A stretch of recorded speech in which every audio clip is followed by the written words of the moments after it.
Coverage you can count on continues with all you need to know. A traffic alert for some Terre Haute drivers starting today. Crews will be constructing a curb island at the railroad tracks north of Fort Harrison. Construction will be on half the island at a time. The plan is to temporarily close the southbound lane and northbound lane independently while construction activities are happening. This project should wrap up in 3 days. And today we could learn the name of a juvenile killed in a dirt bike accident. It happened just before 6 last night. The Vigo County Sheriff's Office tells us an initial investigation shows the male juvenile was driving his dirt bike in western Vigo County. They say he was eastbound on Concannon Road when he struck a pickup truck who was westbound. The juvenile died at the scene. News 10 is working to learn more about the death of an Indiana State University student. ISU officials confirm the student is freshman Dylan McConkey. He's 18 and from Piatine, Illinois.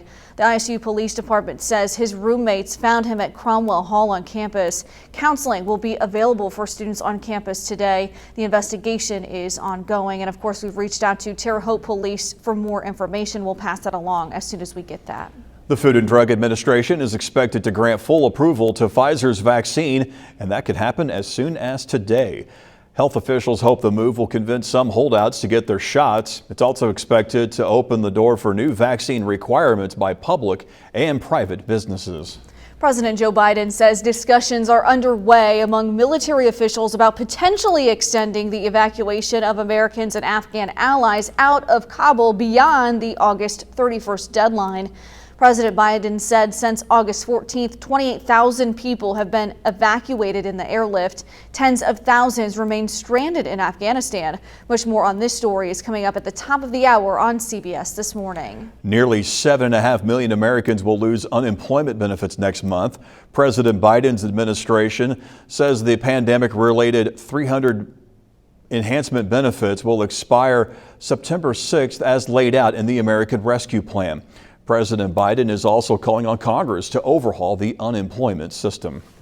In Tennessee, record-breaking flash floods have left more than 20 dead, and at this hour, rescue crews are still searching for many missing people. The flooding in rural areas over the weekend washed out roads and disabled cell phone towers and power lines. Tropical storm Henri continues to dump heavy rain and threatening storm surges in parts of New England.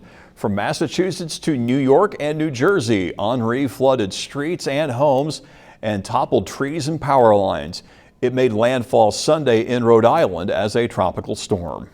Good morning. Foggy conditions will continue through the rest of the morning here. And then as we move through mid to late morning, that's when the fog clears up. Sunny conditions take over and it's going to get uncomfortable. We're in the lower 90s and the wind's really not going to move around very much.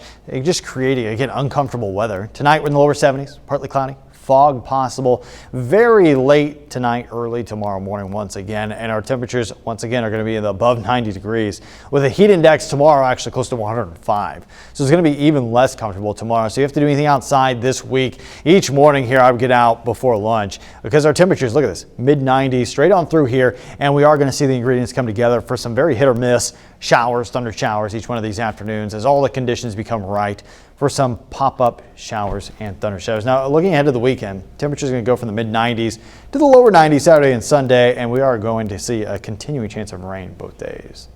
All right, Brady.